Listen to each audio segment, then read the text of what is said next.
प्रभु राम देव भगवान अल्लाह खुदा ईश आदि नाम एक ही शक्ति के हैं। वो कैसा है, कहां है, कैसे मिलता है, किसने देखा है? ये प्रश्नवाचक चिन्ह पूर्ण रूप से हटाने के लिए अवश्य सुनिए जगत गुरु तत्वदर्शी संत रामपाल जी महाराज के अमृत वचन, सर्व पवित्र धर्मों के पवित्र शास्त्रों के आधार पर। तो गरीबदास साहिब जी को परमात्मा सन 1727 में, गरीबदास साहिब जी का जन्म सन 1717 में हुआ, संवत 1774, और 10 वर्ष की उम्र जब उनकी होगी थी आयु, तब परमात्मा सतलोक से आकर मिले थे। जो उनका विधान है, वेद भी बताते हैं कि अपने निज स्थान से चलकर आते हैं और अच्छी आत्माओं को मिलते हैं, उनको अपने से परिचित कराते हैं, उनको तत्व ज्ञान बताते हैं। तो गरीबदास साहिब जी को संवत 1784 में मिले। 1774 में उनका जन्म हुआ, 10 वर्ष की आयु, यानी सन 1727 में। गरीबदास जी की जानकारी देना इसलिए अनिवार्य है क्योंकि इस अध्यात्म मार्ग में हमारा ये मुख्य पात्र है। क्योंकि परमात्मा इनको लेकर गए थे, लेकर तो उन सभी महापुरुषों को गए थे, दूसरे थे। जैसे धर्मदास जी को तो साथ रहकर लिखवाया था, अपना सारा ज्ञान उन्होंने लिखा था, लेकिन लंबा समय हो जाने के बाद और कबीर पंथ में काल के नकली संत घुस जाने के कारण उसमें काफी परिवर्तन कर दिया इन्होंने। उसकी पूर्ति के लिए उन्होंने गरीबदास जी को चुना। आज से 250 वर्ष पहले लगभग उस महापुरुष को परमात्मा स्वयं आकर के सचखंड लेकर गए। गरीबदास जी गांव करौथा के रहने वाले थे, जिला रोहतक हरियाणा में, और उनके नानके थे छुडानी में, गांव छुडानी में। और गरीबदास जी के कोई मामा नहीं थे, इसलिए उनके माता और पिता वहां उनके नाना के यहां रहा करते थे, यानी उनके पिताजी अपने ससुर के घर जमाई रहा करते थे, और वहां इनका जन्म हुआ था, जिस कारण से इनको गांव छुडानी का ही वासी माना जाता है। मूल गांव इनका करौथा था, जहां अपना एक आश्रम है जिस पर नकली लोगों ने लफड़ा डाल रखा है। तो ये तो कमीने व्यक्ति ऐसा ही कर्म करते रहेंगे, परमात्मा हमारे साथ है, हमारा डूंडा उठ रहा है, चारों तरफ से चौमुखी प्रचार हो रहा है, चलती है बात तो याद आ जाता है। तो क्या है, तो वहां के वो रहने वाले थे, वो वहां रहा करते थे। छुडानी में उनका जन्म हुआ था। जब उनके नाना जी के पास बहुत जमीन थी, जाट जाति में जन्म था उनका, गरीबदास जी का, उनके लगभग 1400 एकड़ जमीन थी, और अपनी गौ, पहले ऐसे भेड़ बकरी गाय भैंस पालकर सभी अपने निर्वाह किया करते थे अपने पूर्वज। तो उसमें उनके अपनी गाय बहुत थी, अपनी तरह उन खेतों में फसल बहुत कम होती थी, क्योंकि वर्षा होगी तो फसल हो जाया करती थी। तो उसमें चरागाह बना रखे थे, उसमें गौ चराने के लिए गरीबदास जी भी स्वयं जाते थे, उनके अन्य नौकर पाली भी जाते थे, और अन्य गांवों के दूसरे व्यक्ति भी अपने पशुओं को उन्हीं के खेतों में चराया करते थे। संवत 1784 यानी सन 1727 में फाल्गुन सुदी द्वादशी, फाल्गुन उतरते की चांदनी द्वादशी को, द्वास को, दिन के 10 बजे जब ये सभी पाली गवाले एक जंडी के पेड़ के नीचे बैठे थे, पशु चर रहे थे, कुछ बैठे थे, ये खाना खा रहे थे, और वो जंडी का पेड़ एक मेन रास्ते के ऊपर था, जो गांव कबलाना है, छुडानी की सीमा और कबलाना गांव की सीमा लगती। कबलाना गांव से छुडानी की तरफ एक पैदल रास्ता जाता था, उसके ऊपर थी, और परमात्मा वहां से 100 फुट दूरी पर सतलोक से आकर वहां प्रकट हुए, एक यात्री की तरह चलते हुए उस रास्ते से छुडानी की ओर जा रहे थे। सभी पालियों ने संत रूप में परमात्मा को देखकर, जिंदा महात्मा के रूप में भगवान थे, जिंदा महात्मा कैसे होते हैं, विशेषकर मुसलमानों में होते हैं। इनको फक्कड़ फकीर कहते हैं। एक ओवरकोट पहनते हैं, काला सा चोगा, और एक अच्छा दाढ़ी बड़ी हुई, केस भी बड़े हुए। तो इस वेशभूषा में साधु ही लगा करते हैं, साधु मानते हैं। तो संत भक्तों ने देखा कि महात्मा आ रहे हैं, उन्होंने सबने राम राम करी। परमात्मा ने उनको उत्तर दिया, राम राम भाई, कि महाराज जी आ जाओ, भोजन कर लो। परमात्मा गए उस उद्देश्य से थे। उन्होंने कहा भाई भोजन तो मैं करके आया हूं, भोजन तो मैं करके आया हूं अपने गांव से। बच्चों ने पूछा कि पाली कुछ छोटे थे, कुछ बड़े भी थे, 40 वर्ष के, 50 वर्ष के, कोई 20 वर्ष के, और वो सबसे छोटे थे गरीबदास जी 10 वर्ष के। तो सभी ने कहा कि आपका गांव कौन सा है बाबा जी, बैठ तो जाओ, आ जाओ। उन्हें कपड़ा सा बिछा दिया, महाराज जी बैठ गए। परमात्मा ने बताया हमारा गांव सतलोक है। अब बच्चों ने सोचा ले होगा कोई गांव, पालियों ने सोचा कोई होगा गांव। तो महाराज जी रोटी नहीं, खाना नहीं खाते हो तो दूध तो पीना पड़ेगा, हम महात्मा को और अतिथि को बगैर कुछ खिलाए पिलाए जाने नहीं देते। परमात्मा ने कहा भी ठीक है, खिलाना चाहते हो ना, तो कुंवारी गाय का दूध पीता हूं। तो पाली कहने लगे बाबा जी आपकी दूध पीने की नीयत नहीं है, आप तो मजाक करते हो, कुंवारी गाय दूध थोड़ी देती है। परमात्मा बोले भाई देख लो, दूध पिलाना है तो मैं कुंवारी गाय का ही पीता हूं, ये मेरा विधान है। उसी समय गरीबदास जी खड़े हुए, उनकी एक प्रिय बच्चिया थी जिसने मां का दूध पीना छोड़ रखा था, 1.5 वर्ष की थी वो। उसको पकड़ लाए और कहा महाराज जी देखो इसका बच्चा भी नहीं है, ये है कुंवारी, ये दूध कैसे देगी। परमात्मा बोले कोई दूध निकालने का पात्र लाओ। उन्होंने एक छोटा सा मटका था, वो कहा जी ये 2 मांझ के रखा है। परमात्मा ने कहा इस बछिया के नीचे करो, सतनों के नीचे जैसे दूध निकालते हैं। गरीबदास जी पकड़ कर बैठिए, लो जी। परमात्मा ने उस कमर पर थपथपी लगा दी बछिया के, लंबे लंबे सतन हो गए और वो दूध का पात्र भर दिया, फिर रुक गया अपने आप। बोलो सतगुरुदेव की जय।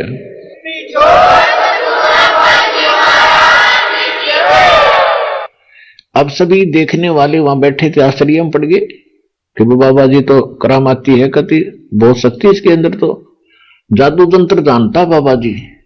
अब हम इतना ही जाने हैं जादू तंत्र। तो परमात्मा ने उसमें से कुछ दूध पिया और कहा ले बच्चों बाकी तुम पी लो, ये सतलोक से आया है, मेरे गांव से, यहां का नहीं है। अब और तो जो पाली थे वो तो उठकर चल पड़े कि हम ना पीवे, ना जाने तो किस जात का है, किस जाति का है जो उठा कर दिया, और जादू तंत्र का पाप का दूध हम ना पीवे कुंवारी गाय का। वो तो उठकर चले गए। अब बाबा जी कुछ और जादू तंत्र ना कर दे, डर के दूर जा बैठे। अब गरीबदास जी रह गए वहां पर कि महाराज जी मुझे दो आपका ये दूध है, मैं पीऊंगा। उन्होंने पिया, परमात्मा ने उनको मंत्र दिया, ज्ञान समझाया। काफी लंबा प्रसंग है, फिर हम शॉर्ट में बताएंगे। तो उनको कहा कि भाई बच्चा भक्ति किया करो। गरीबदास जी कहने लगे भक्ति तो महाराज हम करते हैं, भगवान शिव जी की भक्ति करते हैं, भगवान विष्णु की करते हैं, ऐसे को जो डाले बाबा की करते हैं। परमात्मा बोले ये भक्ति नहीं है, इन तीनों देवताओं की जो भक्ति करते हैं उनका मोक्ष नहीं होता। तो गरीबदास जी को तो आए थे परमात्मा समझाने के लिए, अपना गवाह बनाने के लिए।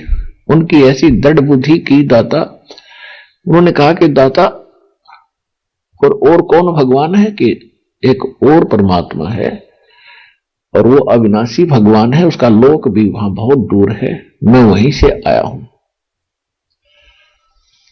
और वहां तुम रहा करते थे बच्चा, वहां किसी चीज का अभाव नहीं। यहां तो वर्षा ना होती है तो बुरा हाल हो जाता है, भूकंप आ जाता है तो बुरा हाल हो जाता है, वर्षा ज्यादा हो जाती है तो फ्लड हो जाता है। तो ये लोक अच्छा नहीं है, या फिर मृत्यु भी होती है। तो बच्चा एकदम प्रभावित हुआ कि हाँ महाराज कोई ऐसा लोक है जहां मृत्यु नहीं होती है। कहां बेटा ऐसा स्थान है? तो वहां कैसे जाया जाता है? कि मैं मंत्र बताऊंगा, उसकी भक्ति की शक्ति से आप वहां जाओगे। यहाँ कभी नहीं आओगे फिर। तो उन्होंने कहा कि मुझे वो लोक दिखाओ एक बार, ताकि मेरा विश्वास बने, मैं भी देखूं महाराज का वो कैसा लोक है। परमात्मा बोले चलो बेटा मैं ले चलता हूं। उनको प्रथम मंत्र दिया और उनकी आत्मा को शरीर से निकाला। वो शरीर ऐसा कैसा बैठा का बैठा रह गया और ऊपर लेकर गए। रास्ते में ब्रह्मा जी, विष्णु जी, शिव जी, गणेश जी और दुर्गा जी, इन सब के लोग दिखाए और वहां के नकली स्वर्ग दिखाए कि ये स्वर्ग है बेटा, इनसे मिलकर देख ले एक बार। वहां जाने के बाद एक समस्या और होती है कि 1, 2, 3 वर्ष पहले उनको पता लग जाता देवताओं को कि तुम्हारी मृत्यु होगी, तुम्हारा इतना समय शेष रहता। वो उंगलियां बगन के काटे उन 3 वर्ष में। आज आपको कोई बता दे आपकी 10 दिन में मृत्यु होगी, आई बाई भूल जाओ सारी।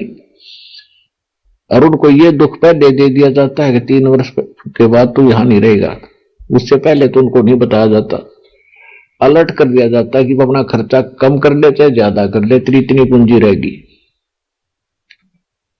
तो कहने का भाव यही, ये सारी स्थिति दिखाई कि बेटा यहां पर सारा हाहाकार मच रहा है। और ये ब्रह्मलोक है जिसको लोग ये ऋषि शर्मार के मर गए कि ब्रह्मलोक सबसे उत्तम स्थान है। गीता अध्याय नंबर 8 के श्लोक नंबर 16 में कहा कि ब्रह्मलोक में गए हुए प्राणी भी पुनः फिर मृत्यु और जन्म में आते हैं। तो यहां चलो चलो नहीं मिट सकती।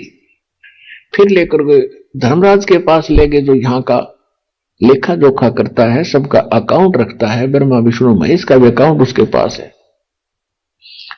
सब जीवों का उसके पास हिसाब किताब है, कितने किसके पुण्य है, कितने किसके पाप है, कितनी किसकी आयु शेष है, कितनी उसने भोग ली। तो उस धर्मराज के दरबार में ब्रह्मा विष्णु महेश को भी स्थान नहीं है। वो जब जाते हैं तो धर्मराज उनके लिए कुर्सी नहीं छोड़ता। अब जब परमात्मा वहां पहुंचे, क्योंकि आध्यात्मिक मार्ग में अध्यात्म ही सारे क्रिया होती है। अब जो ही परमात्मा ने धर्मराज के दरबार में प्रवेश किया गरीबदास जी के साथ, तो एकदम सामने जो बैठा धर्मराज एकदम खड़ा हो गया।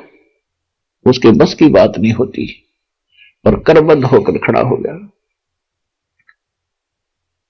जैसे एक छोटा अधिकारी एसएचओ समझ लो और एसपी या आईजी आकर के उसके आ जाता है तो एकदम कुर्सी छोड़कर खड़ा हो जाता है एसएचओ, और वो उनको हिदायत दे रहे होते हैं, उनको खुरका धमका भी रहे होते हैं, कोई गलती कर रखी होता है या हिदायत देते भी कहते हैं कि तूने ऐसा किया तो देख ले तेरी खैर नहीं है, और वो कहता है जी सर, क्योंकि एक सभ्यता होती है। तो इसी प्रकार परमात्मा ने कबीर जी ने जाकर धर्मराज को धमकाया, जिसके सामने ब्रह्मा विष्णु महेश के बोलने की हिम्मत नहीं। धर्मराय दरबार में दी कबीर तलाके, मेरे बोले चुके हंस को तुम पकड़ियो मत कजाक। गरीबदास जी को दृढ़ कर रहे थे कि मैं कितना सक्षम हूं, मेरा गुण गाइए, फिर जाकर नीचे सच्चाई बताइए तेरे भाई बहनों को। तो कबीर साहब बोले पुरुष कबीर से, गरीबदास जी बता रहे हैं, बोले पुरुष कबीर से धर्मराज कर जोड़े, आपके हंस न पकड़ो नहीं मुझे 2 ही लाख करोड़े। अब धर्मराज के दरबार में परमात्मा ने कहा कि खबरदार जो तूने मेरे हंस को पकड़ लिया, जिसने मेरा नाम ले रखा उसका अकाउंट भी नहीं करेगा तू। तो हाथ जोड़कर कहता है कि आपके हंस न मैं पकड़ो नहीं दाता, मुझे लाख लाख दुहाई है। फिर क्या कहा कि देखो जी मेरी कुछ मजबूरी है कि पहले जो इन्होंने पाप कर रखे हैं, इनके पुण्य और पाप मेरी बही में, मेरे अकाउंट में, मेरे इस लेखे जोखे की कॉपी में सारे नोट हैं, दोनों ही हैं, इनको मैंने दोनों ही देने पड़ते हैं दाता, ये मेरी मजबूरी है, इसमें मैं क्या करूं। क्या कहते हैं, मदहारी जारी डरा जो भांग तमाकू खाई, पर दारा पर घर तक उनको लूं अकनाही। कर्मों से तीरथ है अब मुख से कहे कबीर, उनको तो मैं पकड़ूंगा, मुझे जड़नी पड़े जंजीर। क्या कहते हैं कि अब आपका नाम ले लिया और उनके पिछले नु के नु रखे हैं पाप, तो दाता उनके आधार से तो मैंने उनको बेड़ी लगानी पड़ेगी, उनको पकड़ना पड़ेगा, कर्मों से जकड़ना पड़ेगा। तो परमात्मा ने क्या कहा, ये कर्म भरम ब्रह्मंड के मैं पल में कर हूं नेस, जिन हमारी दुहाई दी सो करो हमारे पेश। ओए होए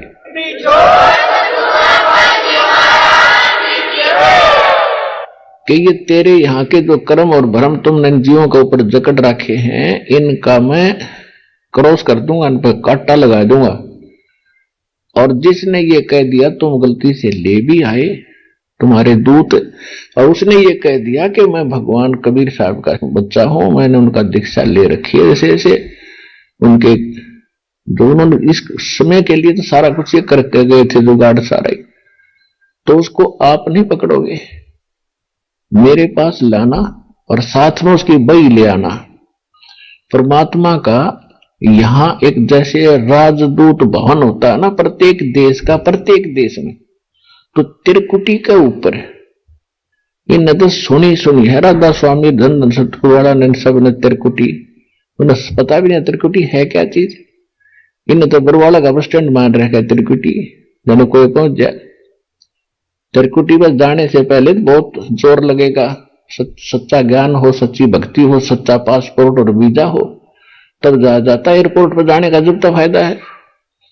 तो एयरपोर्ट है त्रिकुटी, और वहां परमात्मा का एक बहुत बड़ा त्रिकुटी जो है एक बहुत बड़ा स्थान है, बहुत बड़ा क्षेत्र है। और वहां पर सभी जैसे सभी देशों के अपने अपने राजदूत भवन होते हैं, ऐसे परमात्मा का भी एक स्थान है। और वहां पर ये परमात्मा वर्तमान में इस दास के रूप में विराजमान है।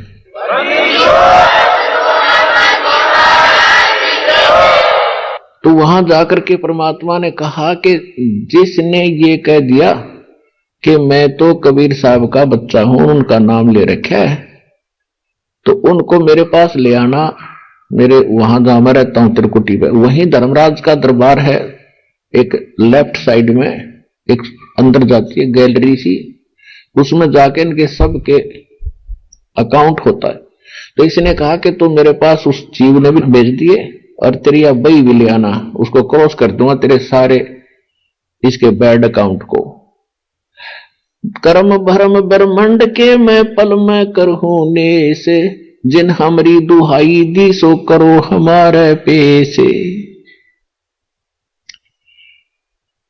धर्मराय दरबार में दी कबीर तलाक, मेरे भूले चुके हंस को भी पकड़ियो मत कजाके। कजाक कहते निकम्मे आदमी, खबरदार जो मेरे बच्चे को पकड़ लिया। तो धर्मराज को ये शब्द बोलना बालकों का खेल है। एक चीफ जस्टिस ऑफ द ब्रह्मांड, सारी ब्रह्मांड के चीफ जस्टिस को ये शब्द कहना और उसके द्वार पर जाके और फिर वो करबद्ध खड़ा हो जाना, तो परमात्मा की सक्षमता को आप अच्छी तरह समझोगे। अब क्या हुआ, फिर परमात्मा उनको त्रिकुटी से आगे लेकर चले। त्रिकुटी के बाद फिर त्रिवेणी शुरू होती है, 3 रास्ते हैं।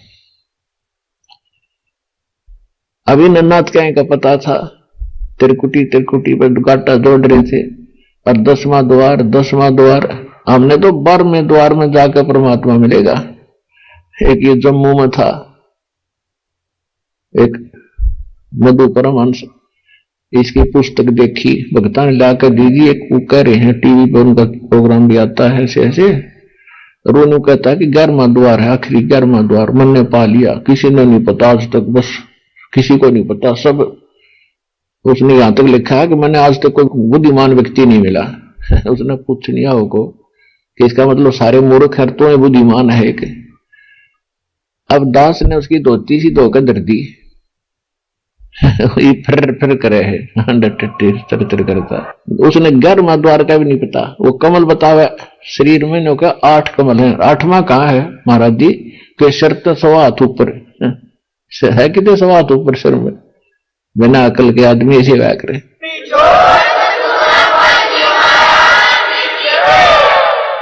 और जबकि कबीर सागर में लिखा है कि नौम्य कमल में पूर्ण ब्रह्म खंडा, नौम्य कमल में परमात्मा है, और 12वां द्वार पार करके परमात्मा के लोक में पहुंचा जाता है।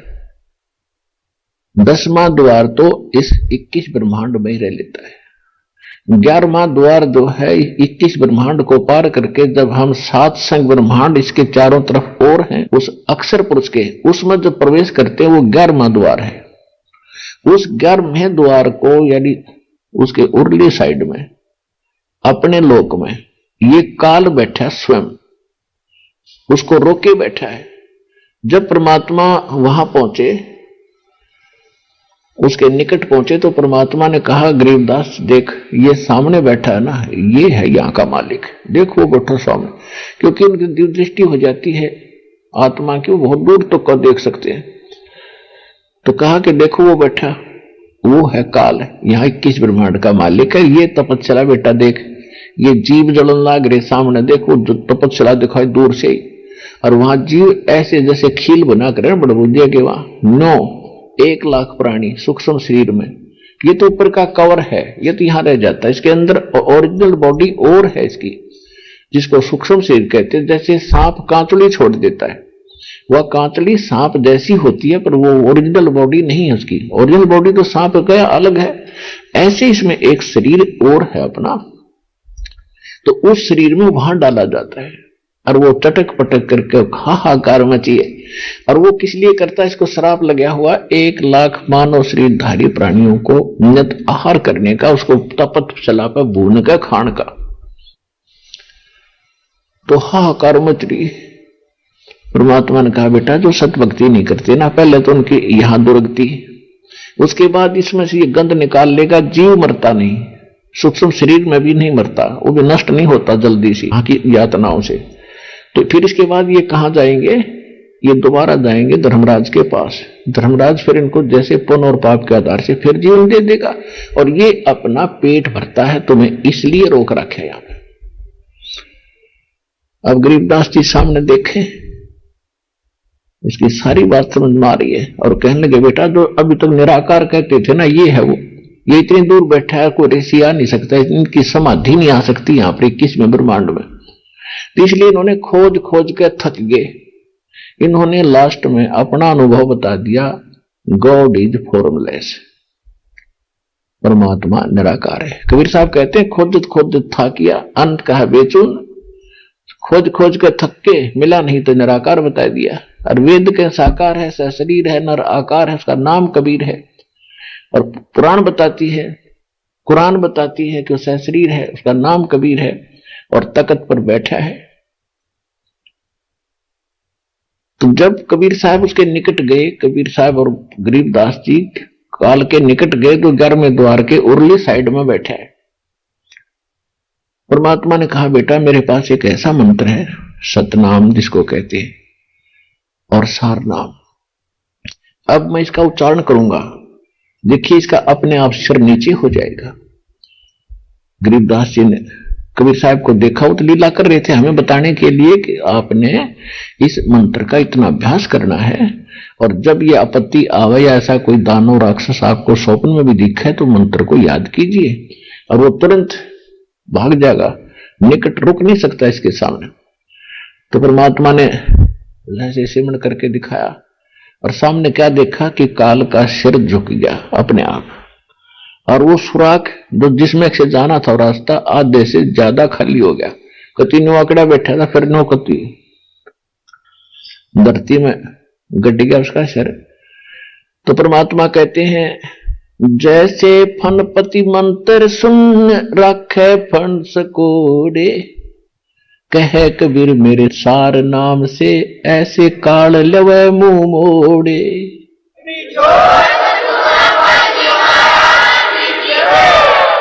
जैसे फनपति, फनपति माने सर्प, और गार्डू एक मंत्र बोल देता है, उसने फन ऐसे कर रखा हो तो उसी को तभी सीधा करके और नीचे को हो जाता है, उस फन को इकट्ठा सकोड़ लेता है, इकट्ठा कर लेता है, विवश होकर के जमीन पर लेट जाता है, ऐसा है बनकर।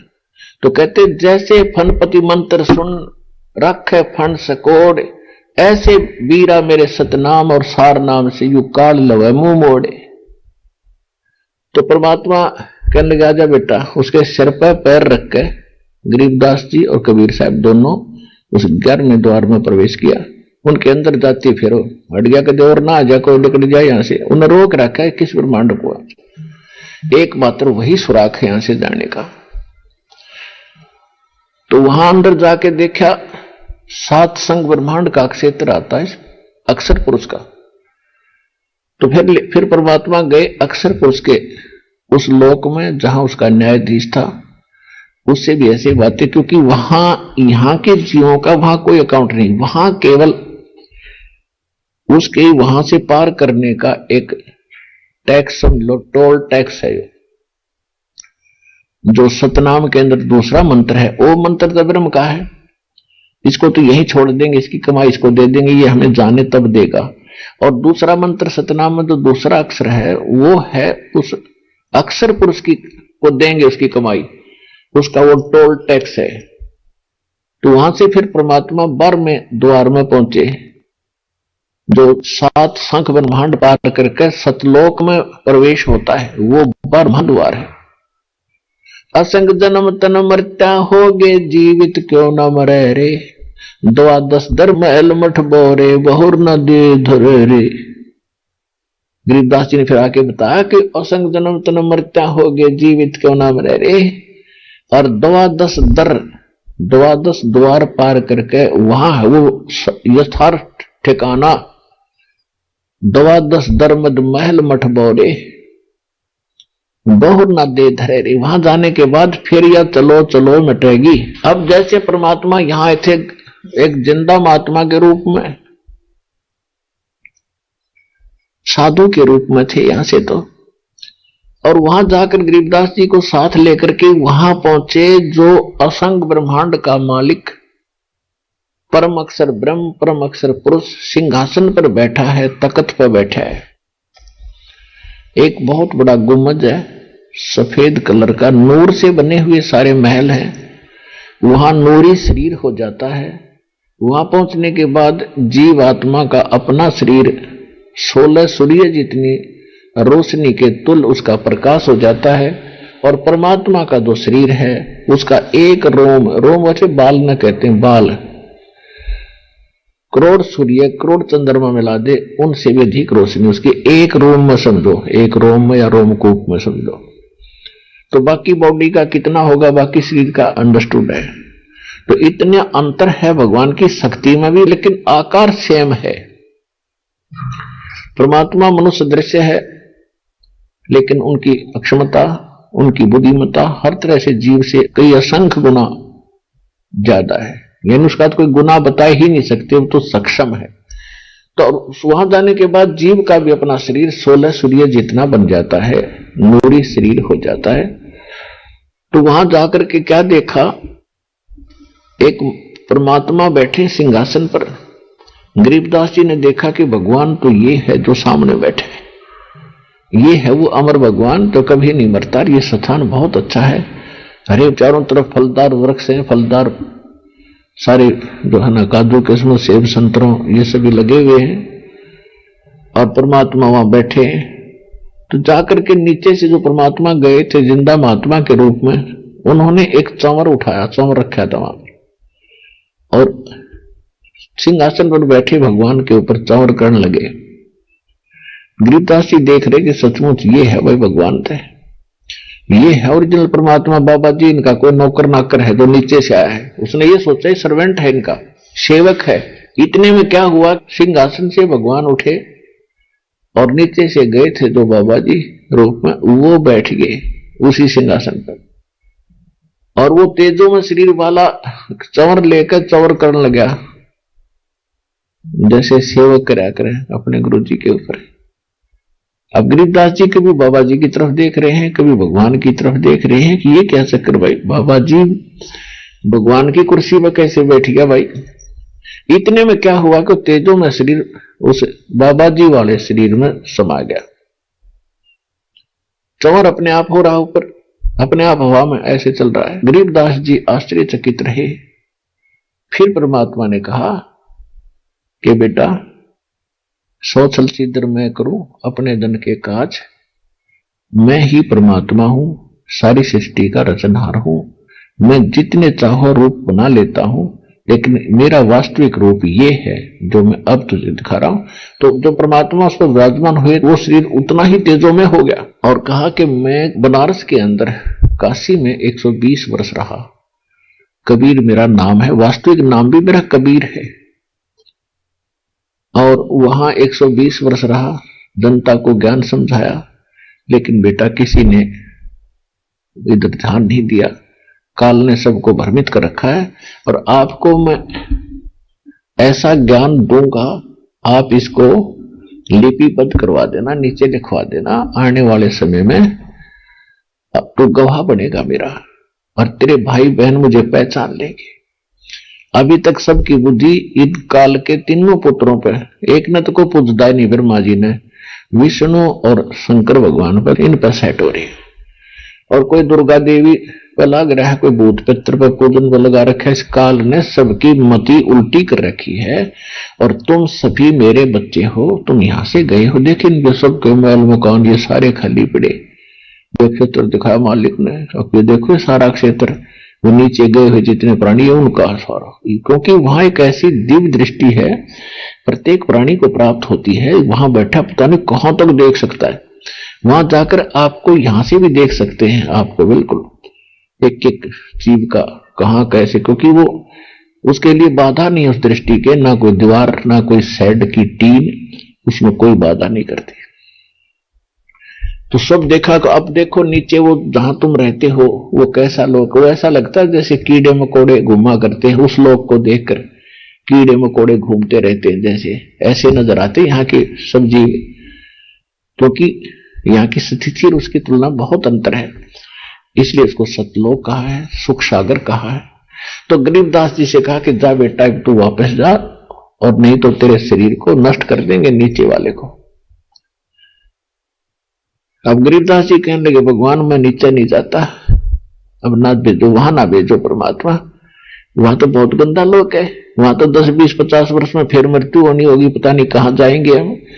हे भगवान मुझे यही रख ले परमात्मा, या तो ये लोक नहीं दिखाना था मेरे को, अरे वापस ना भेजो। परमात्मा ने कहा बेटा ऐसे नहीं रह सकते, क्योंकि आप यहां से जब गए भक्ति युक्त थे, अब वो व्यक्ति वापस वही आ सकता है जो इतनी ही भक्ति युक्त होकर, शक्ति युक्त होकर यहां आएगा। यहां तक फिर वैसे आ नहीं सकते, और आप अपनी इच्छा से गए थे, अब यहां मैं रखूंगा नहीं, एक नियम है।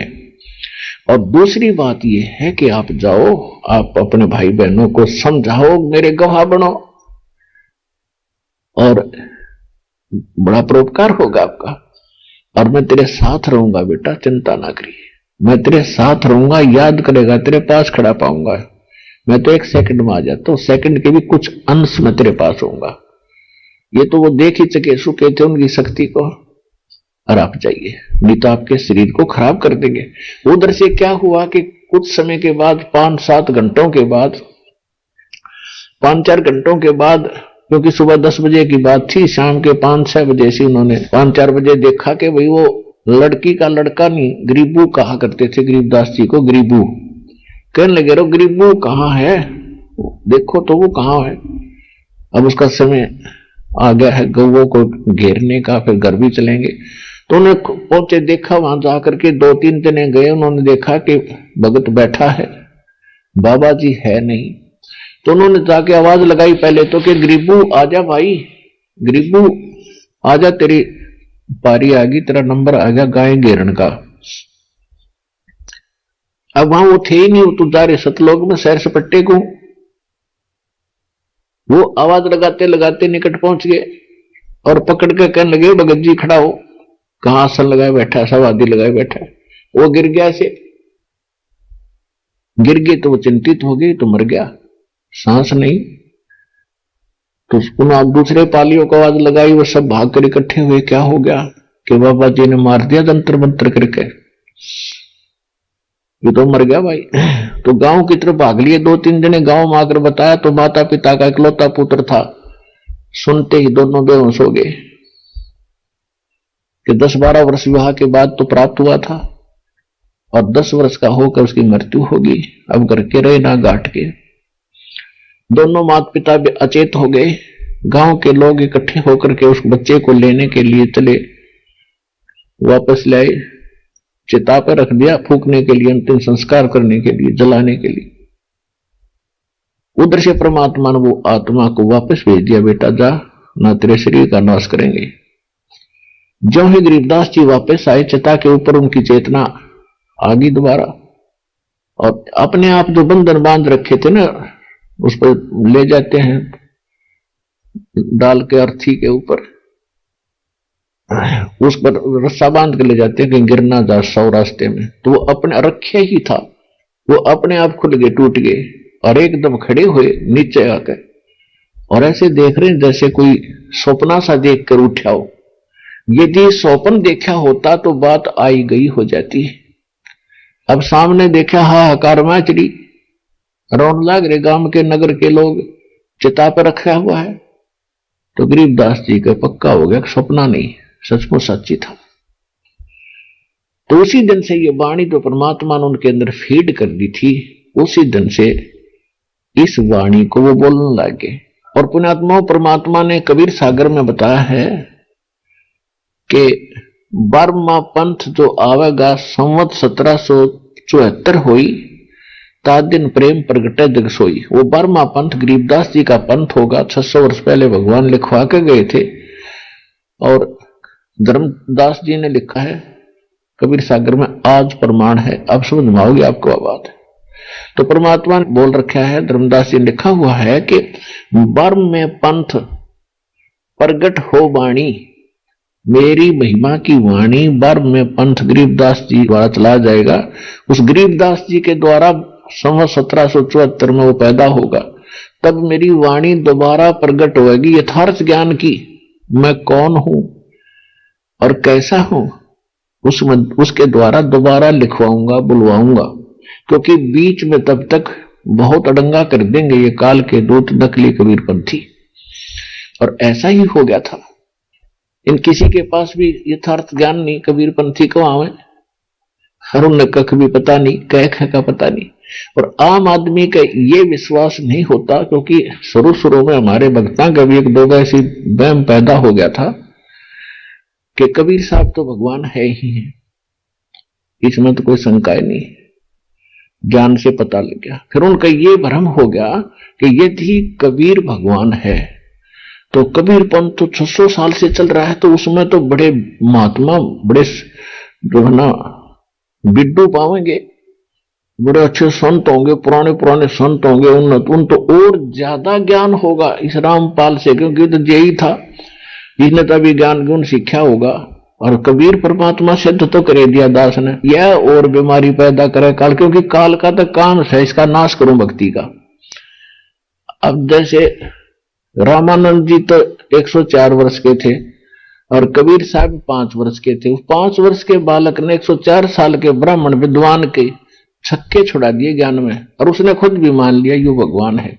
लेकिन अन्य ब्राह्मण ना माने, तो ये कोई बात है? कहते हैं बुढ़ापे में दिमाग खराब हो गया रामानंद का, तो ये 5 साल का बालक के जाने वेदों और गीता के बारे में। वो वर्ष 5 की तुम न दिखा था, वो तो आदि अनादि है, उसकी कोई आयु नहीं है, उसका कोई जन्म नहीं है, वो तो लीला करते हैं। तो इसी प्रकार इनका भ्रम हो जाता है कि पुराने आश्रम और पुराने संत होंगे, वहां तो बड़े ज्ञान होगा। ऐसे 1-2 भगत के ब्रह्मणाथी उधर जाकर भी आए हैं, फिर उनका भ्रम मिट गया। कति उन्हें कख भी पता नहीं, कह भी किसा होता भक्ति। जब उनको ज्ञान होता तो दास ने के जरूरत थी नए सिरे से सांग जोड़ने की। यदि इन हिंदुओं वाले गुरुओं ने अपने सदग्रंथों का ज्ञान होता तो क्या जरूरत थी मैंने बीच में टांग अड़ाने की, लेकर नाम ले लेता माड़ा अपना भक्ति करता बैठ के।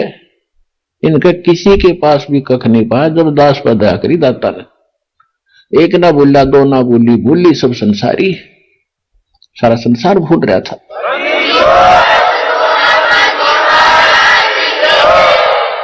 तो उसके बाद क्या होता है, अब वो ये वाणी बोलने लगे, अनंत कोट ब्रह्मांड का एक रति निभारे, सतगुरु पुरुष कबीर हैं ये कुल के सुरजनहारे। अलल पंख अनुरागे है सुन मंडल रथीर, दास गरीब उधार दिया मोए सतगुरु मिले कबीर। अजब नगर में ले गया हमको सतगुरु आने, जल के बिंब अगाध गति हम सूते चादर ताने। एक गांव वाले वह भाषा समझे नहीं जो वो वाणी बोले, नमो नमो सतपुरुष को नमस्कार गुरु की नहीं, जो मंगलाचरण पढ़ते। गांव वाले ने सोचा भाई बाबा जी ने फटकार मार दी, लड़का पागल हो गया, शुक्र है भगवान की दया है कि जीत हो गया, जीवित हो गया। इसकी मां बड़ी चिंतित थी, ठीक है जैसा पागल है बावला है, इसने देख देख के या बहन या बेटी इसकी मां अपना जीवन पास कर लेगी, ना तो यह भी मरोगे ले। तो ये संतोष किया उन भोड़ी जनता ने कि पागल तो हो गया और ये चलो जीवित हो गया, जैसा भी अपना टाइम पास हो जाएगा। ऐसे 3 वर्ष के बाद जब 13 वर्ष के गरीबदास जी हो गए, यही वाणी बोले को बात करो उससे यही बोले, जैसे आगे गए ना बावड़े रहते भी सब जा, बिन साहिब की बंदगी कहीं ठोर ठिकाना ना। सबने बोला, जिस जो सामने बात करे उसने यह वाणी बोले, वो नो पागल है सारा दिन ये कहता रहता, चलो चलो। और वो बतावा साची कि यहाँ कोई ठिकाना नहीं है, तुम गंदे लोक में रह रहे हो, एक और स्थान है जहां मैं देख कर आया हूं। अब वह उनका पल्ला पड़ा नहीं, तो वो उसने पागल के, पर गरीबदास ने वो सारे पागल लग गए, वो तो थे पागल। जब गरीबदास जी कहते हैं बिन उपदेश अचंभ है, ये क्यों जीवत है प्राण, और भक्ति बिना का ठौड़ है ये नर ना ही पाषाण। कहते बिना नाम के बिना भक्ति के ये जी की सांस पर रहे हैं, ये मनुष्य नहीं, ये पत्थर है, इनमें अकल नाम की चीज नहीं। आज कार कोठी बंगले बड़ी फैक्ट्री ला कर बैठ गया, कल मृत्यु होगी, क्या था तेरा यू? कुछ आंखें खोलो। ज्ञान धातम मार्ग से यहां सिर्फ इतना ही बताया जाता है, एक आत्म ज्ञान सुना कराया जाता है, एक परमात्म ज्ञान है। आत्म ज्ञान तो ये होता है तू कौन है, कहां से आया है और तेरा कर्म क्या है। और परमात्म ज्ञान है कि भगवान कौन है, परमात्मा कौन है।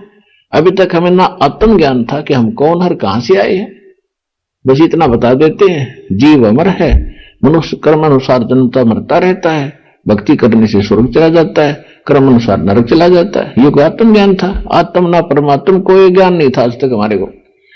परमात्मा ने आके ये दोनों ज्ञान कराए।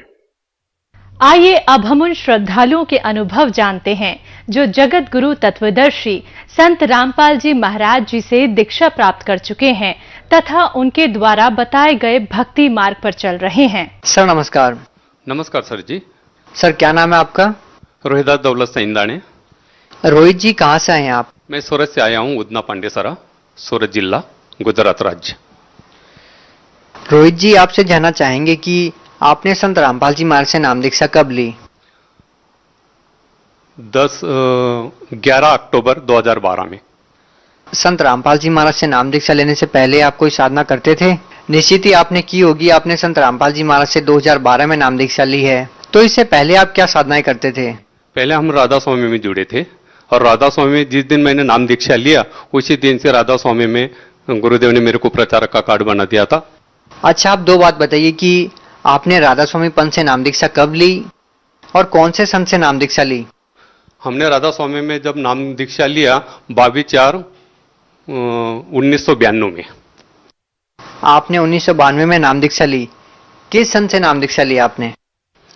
संत ठाकर सिंह महाराज से हमने नाम दीक्षा लिया था। सर आपने 1992 में संत ठाकर सिंह जी से नाम दीक्षा ली, उसके बाद आपने संत रामपाल जी महाराज से नाम दीक्षा ली। सर आप लगभग 18 साल तक राधा स्वामी पंथ से जुड़े रहे हैं, उसके बाद आपने संत रामपाल जी महाराज से नाम दीक्षा ली है। सर ये क्या कारण है आपको संत रामपाल जी महाराज से नाम दीक्षा लेने की जरूरत पड़ी, जब आप 18 साल तक एक ऐसे मिशन से जुड़े हुए थे जिसमें लाखों लोग अभी भी जुड़े हुए हैं? बावजूद इसके आप संत रामपाल जी महाराज से जुड़े, क्या कारण है? राधा स्वामी ने जब नामदान दीक्षा लिया, नामदान दीक्षा लेने के बाद तुरंत मेरे को सेवा मिल गई प्रचारक की, और प्रचारक की सेवा करता था, नामदान देता था, सत्संग करता था। सुबह शाम मेरे 3-3, 4-4 प्रोग्राम चलते थे, कम से कम 6 राज्य में मेरे प्रोग्राम चलते थे। और कोई भी किसी भी मिशन, किसी भी मतलब संस्था में ज्वाइन होता है तो वहां पे उस गुरु को अपना परमेश्वर समझते हैं, और एक बार परमेश्वर समझ कर उनसे नाम ले लिया, फिर बाद में वहां से सेवा जब मिल जाती है तो उसी की सेवा में अटक जाता है। सर, ये बड़ी आश्चर्यजनक बात आपने बताई कि आप प्रचारक थे राधा स्वामी पंथ में और आप नाम दीक्षा देते थे। इसके बावजूद आपने संत रामपाल जी महाराज से नाम दीक्षा ली। कितने लोगों को आपने नाम दीक्षा दी सर? राधा स्वामी में जब सत्संग करते थे और नामदान दीक्षा देते थे तो मैंने कम से कम, हमारा हर बरस का रिकॉर्ड रहता था, मैंने 52,000 लोगों को नामदान की दीक्षा दिया है। 52,000 लोगों को? 52,000 लोगों को मैंने नामदान की दीक्षा दिया है। सर, ये अपने आप में एक बहुत ही आश्चर्यजनक बात है कि 52,000 लोगों को आपने नाम दीक्षा दी। आपका मन परिवर्तन कैसे हुआ? कैसे आपने संत रामपाल जी महाराज को अपना गुरु बना लिया? आप खुद एक गुरु थे, आप 52,000 लोगों को प्रतिनिधित्व करते थे, इसके बाद आपने संत रामपाल जी महाराज को अपना गुरु बनाया। सर, क्या कहानी है? ऐसा होगा, एक मेरे को सत्संग में जाने का था, महाराष्ट्र में, नासिक में मेरा सत्संग था, सत्संग के लिए जाने का था।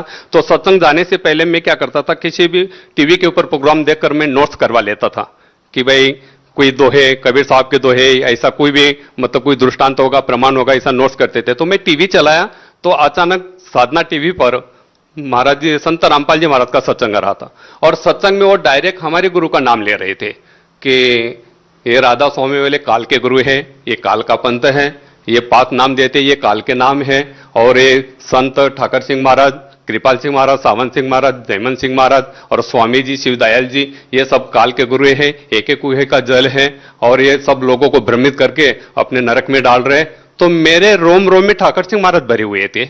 मेरे को वो शब्द, मेरे गुरुदेव का शब्द सुनने से मेरे को एकदम, मैं खड़ा हो गया, मेरे शरीर के एकदम झनकार होने लग गया। मैं सुबह शाम सत्संग करता हूँ, नामदान देता हूँ, रात को मैं कम से कम 3-3 बजे तक नामदान दिया है। इतने लोगों को इस पंथ के अंदर हमने जोड़ा है, राधा स्वामी के अंदर। और ये महाराज जी ऐसे बोल रहे कि ये तो काल का पंथ और काल का नाम दे रहे हैं। तो मैंने तुरंत सत्संग समाप्त होने के बाद में तुरंत हमने फोन किया, नीचे फोन दिया हुआ था सत्संग के नीचे, मतलब वो पट्टी आ रहे थे, तो मैंने वो नंबर नोट्स करवा लिया और मैंने तुरंत फोन किया तो वहां पे एक सेवेदार था बरवाला में, मैंने देखा भी नहीं था और सुना भी नहीं था। बरवाला में, वो इधर में तो अम्बाला में सत्संग करने जाता था, पानीपत, अम्बाला, चंडीगढ़, दिल्ली में जाता था सत्संग करने के लिए, मगर मैं बरवाला साइड में गया नहीं था। तो मैंने फोन लगाया, फोन लगाने के बाद में तुरंत एक सेवेदार ने वहां से फोन उठाया। फोन उठाने के बाद में मैंने तुरंत बोला कि भाई मेरे को महाराज जी से बात करना है। तो बोले आप कहां से बोल रहे हैं? मैं बोला सूरत से बोल रहा हूं, मैं राधा स्वामी का प्रचारक हूं। तो बोले कि आप 10 मिनट के बाद में फोन करो तो ये फोन महाराज जी के पास चला जाएगा। तो मैंने 10 मिनट के बाद में जब फोन किया तो फोन महाराज जी के पास चला गया था। हमने बोला, अब हमने उनको आम इंसान समझकर मैंने डायरेक्ट फोन पर फायरिंग करना चालू करवा दिया। मैं बोला आपको किसने अधिकार दिया है कि आप बोल रहे कि ये काल के गुरु हैं? बोले आप कौन है? मैं बोला मैं गुजरात से बोल रहा हूं, सूरत से बोल रहा हूं, राधा स्वामी का प्रचारक है, और आप बोल रहे कि ये राधा स्वामी वाले संत ठाकर सिंह महाराज मेरे गुरु है, और आप बोले कि काल के गुरु है, तो आपको किसने अधिकार दिया ऐसा बोलने का? बोले आप ऐसा करो, फोन पर मैं ज्यादा बात नहीं कर सकता हूं, जो भी गाड़ी मिलेगी उस गाड़ी में बैठ जाओ, आपके लिए मैं 1 घंटा देने के लिए तैयार हूं, रूबरू मिलने के लिए तैयार हूं, ज्ञान चर्चा करने के लिए तैयार हूं। तो मेरे को रात भर नींद आई नहीं, मैंने सुबह उठा और अपनी फैमिली को बोला कि मेरे को जाना है। तो भगतमती बोले कि कोई आधा नहीं, जाओ। तो मैं चला गया, बरवाला गया। दूसरे दिन 5 बजे वहां पर पहुंचा तो मैं फ्रेश हुआ, भंडारा लिया, तो तुरंत उधर लाइन में लगे थे, 200-250 भगत लोग लगे थे।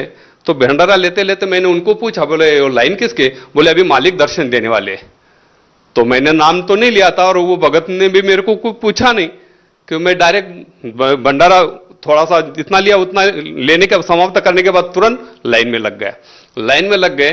जब महाराज जी दर्शन देते देते, सबको दर्शन देते देते मेरे पास आए और मेरे को डायरेक्ट बोले आप सूरत वाले हो? मैं बोला हाँ। तो सूरत वाले हो ऐसे बोलते ही मेरे दिल के अंदर थोड़ा सा विचार कि ये डायरेक्ट कैसे मेरे को पहचान लिया कि सूरत वाले। बोले आपने ही फोन किया था? बोले, मैं बोला हाँ। बोले आप साइड में हो जाओ। तो मेरे को साइड में खड़ा करवा दिया। साइड में खड़ा करने के बाद सबको दर्शन देने के बाद मेरे पास आए, बोले आप बहुत बोल रहे थे फोन पर। मैं बोला हाँ। बोले आप ही बोल रहे थे। मैं बोला हाँ। बोले आप राधा स्वामी के प्रचारक हो। मैं बोला हाँ। तो आपके पास कोई प्रमाण है? मैंने तुरंत अपना आईडी कार्ड बताया प्रचारक का। प्रचारक लोगों को आईडी कार्ड दिया जाता था, राधा स्वामी में सत्संग करने के ऑर्डर दिया जाता था, उसके ऊपर गुरुदेव का मतलब संत ठाकर सिंह महाराज का यह रहता था, सिग्नेचर रहता था। वही नामदान दे सकता था और वही सत्संग कर सकता था, इसे ऑर्डर थी। तो मैंने वो दिखाया तो बोलने लगे आप फोन पे इतने बहुत बोल रहे थे। मैं बोला अभी मैंने नाम दीक्षा लिया नहीं। तो मैंने डायरेक्ट महाराज जी से डायरेक्ट आम आदमी समझकर मैं बोलने लग गया कि आप ऐसे कैसे बोलते हैं महाराज जी कि ये काल का बनता है राधा स्वामी, संत ठाकर सिंह ये काल के नाम दे रहे हैं और सभी संगत को भ्रमित कर रहे हैं। मैं 18 तो 20 साल से मैं मेरे जीवन के पूरे इतना समय इसमें गुजार दिया और आप बोल रहे कि ये काल की सेवा है और काल का मंत्र है। तो मेरे को तुरंत बताने लग गए कि बोले ये काल का ही मंत्र है और एक काल के ही गुरु है। तो तुरंत मेरे को रामायण का ये बताया। बोले तुलसीदास आप पढ़ा है? बोले रामायण। मैं बोला नहीं। बोले आप जब सत्संग देते थे और आपको गुरु प्रणाली मालूम है? मैं बोला जब सत्संग करता हूं गुरु प्रणाली क्यों नहीं मालूम रहेगी?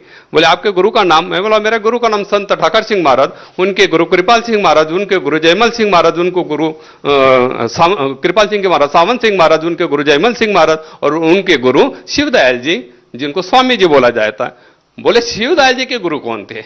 मैं बोला मेरे को 5 पीढ़ी तक पता है, मेरे को शिवदयाल जी के गुरु कौन है ये पता नहीं है। तो बोले शिवदयाल जी ने कोई गुरु नहीं किया था, आपकी जो गादी है वैसे तो बिना गुरु के गादी है। सारे संगत को भ्रमित करवा दिया। तो मेरे को डायरेक्ट संत रामपाल जी महाराज बोलने लग गए, बोले आपने आपका लड़का दिया था ना बोले संत ठाकर सिंह महाराज को दान में। मैं बोला हाँ। बोले वो सत्संग कर रहा था ना? मैं बोला हाँ। बोले आप भी सत्संग उनके साथ में करते थे ना? मैं बोला हाँ। बोले वो लड़के ने शरीर छोड़ दिया ना, तो राधा स्वामी में हमने मेरा लड़का दान में दिया था सत्संग करने के लिए।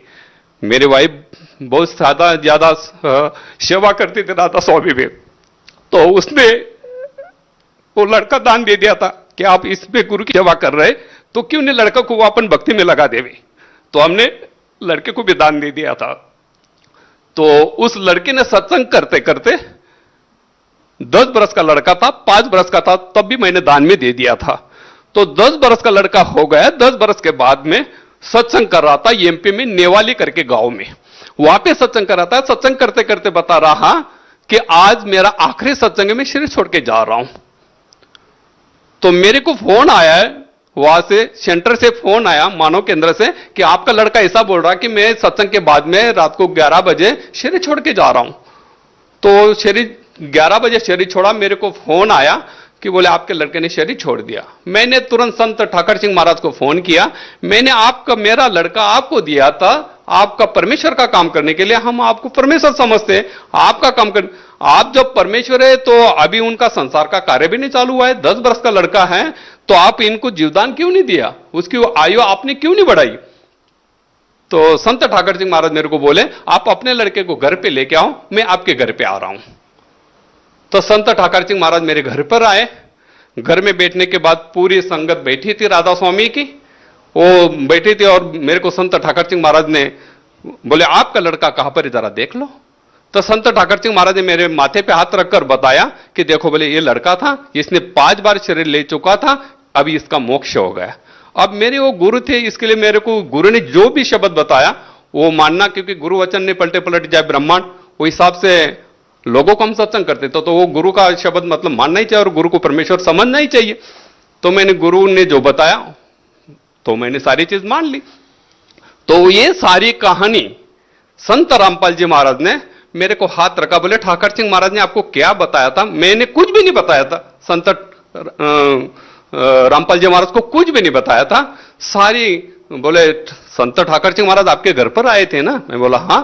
बोले उसने आपका लड़का बताया था ना कहां पर बैठा है? मैं बोला हाँ। जब मेरे माथे पे हाथ रखा और बताया कि बोले देख लो आपका लड़का कहां पर, ठाकर सिंह महाराज ने कहां पर बताया था जरा देख लो। तो त्रिकुटी के अंदर प्रकाश में मेरा लड़का को ठाकर सिंह महाराज ने बताया था और यहां पे उनका मोक्ष हो गया। यही परमेश्वर का रूप है। तो ऐसे ठाकर सिंह महाराज ने बताया था ना बोले आपको? मैं बोला हाँ। तो बोले ये सारी चीज देख लो। जब माथे पे हाथ रखा और देखा कि बोले यही बताया था ना ठाकर सिंह महाराज ने, आपके अंतर में लड़का यहां पर बैठा है ऐसा? मैं बोला हाँ। बोले आपका लड़का यहां पर नहीं है, आपका लड़का कहां पर है बेटा, आप जरा देख लो। तो दोबारा मेरे माथे के ऊपर हाथ रखा। तब तक संत रामपाल जी महाराज मेरे सामने खड़े, कम से कम 55-56 मिनट तक हमारी बातचीत चली और 250-300 भगत लोग हम सभी घेरा करके खड़े थे कि इनका क्या बात चल रहा है इतना। और हमने नाम उपदेश भी नहीं लिया था। बोले आपका लड़का कहां पर बैठा है जरा देख लो। सामने होकर सारी चीज मेरे को बताया और मेरे माथे पे हाथ रखा और बताया कि बोले आपका लड़का आपको देख रहा, जिसने शरीर छोड़ दिया है, जो लड़का शरीर छोड़कर लोक गमन हो गया है, वो लड़का संत रामपाल जी महाराज ने मेरे को जब बताया, बोले देखो आपका लड़का कहां पर अटका है। जब वो लड़का बताने के बाद मेरे को संत रामपाल जी महाराज बताने लगे, आप अब ऐसा करो अपने लड़के के साथ बातचीत करो। तो मेरा लड़का मेरे को बताने लग गया, आप जहां पर खड़े हो, आप जहां पर खड़े हो वो स्वयं परमेश्वर है, आप इनसे नाम ले लेंगे तो मेरी भी मुक्ति हो जाएगी और आपकी भी मुक्ति हो जाएगी। आपने मेरे को काल के भक्ति में लगाया था तो मेरी भक्ति यहां तक थी तो मैं यहां तक पहुंच गया। आप ऐसा करो कि आप नाम ले लो, जहां पे खड़े हो ये स्वयं परमेश्वर है, ये परमेश्वर है, इनसे आप नाम ले लेंगे तो मेरी मुक्ति तो हो ही जाएगी मगर आपकी भी मुक्ति हो जाएगी और पूरा कुल की मुक्ति हो जाएगी। तो मैंने कुछ भी नहीं सोचा, तुरंत महाराज जी के चरण पकड़ ले, मेरे को नाम दिला दो। तो महाराज जी मेरे को बताने लगे, संत रामपाल जी महाराज मेरे को बताने लग गए, ये तो टीवी पर देखना और आपको यहां पर बुलाना, ये तो परमेश्वर ने नीला किया था, आपको तो नाम लेना ही कहा था, परमेश्वर ने नीला किया था। तो उसी टाइम पे 11 अक्टूबर को 2012 को हमने शाम को 4 बजे वहां पे महाराज जी के दाय से नाम लिया। सर आपके पास सबसे बड़े 2 कारण क्या है कि जो संत रामपाल जी महाराज से जो जुड़े हुए हैं वो सही है? जब मेरे लड़के ने अंतर में मेरे को प्रमाण दिया, उस प्रमाण के बाबत में मेरे को एकदम विश्वास हुआ। जब हमने नामदान की दीक्षा लिया संत रामपाल जी महाराज से, घर पर आए, घर पर आने के बाद में हमने काफी सत्संग सुने, ग्रंथ का मिलाप किया। मेरे घर पे 1000 पुस्तक की लाइब्रेरी थी, काफी संतों के पुस्तक मैंने भेगा किए थे, मेरे घर पे वेद भी था, गीता भी थी।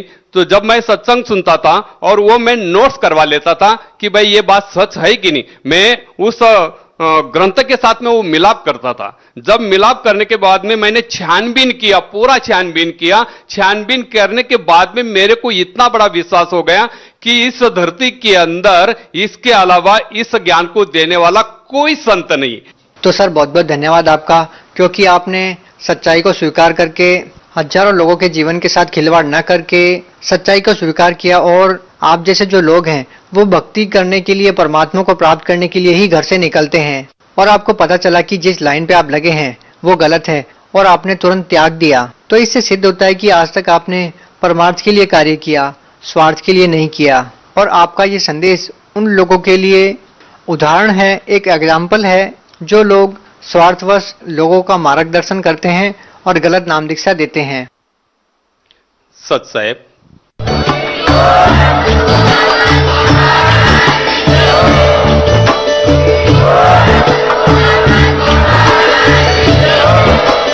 आप सुन रहे थे जगत गुरु तत्वदर्शी संत रामपाल जी महाराज जी के मंगल प्रवचन। अधिक जानकारी के लिए विजिट कीजिए हमारी वेबसाइट www.jagatgururampalji.org। संत रामपाल जी महाराज जी के शुभ आशीर्वाद से पूरे विश्व भर में 500 से भी ज्यादा नाम दीक्षा केंद्र हैं, जिन पर संत रामपाल जी महाराज जी द्वारा ऑनलाइन निःशुल्क नाम दीक्षा दी जा रही है। अपने नजदीकी नाम दीक्षा केंद्र का पता करने के लिए संपर्क करें 8222880541।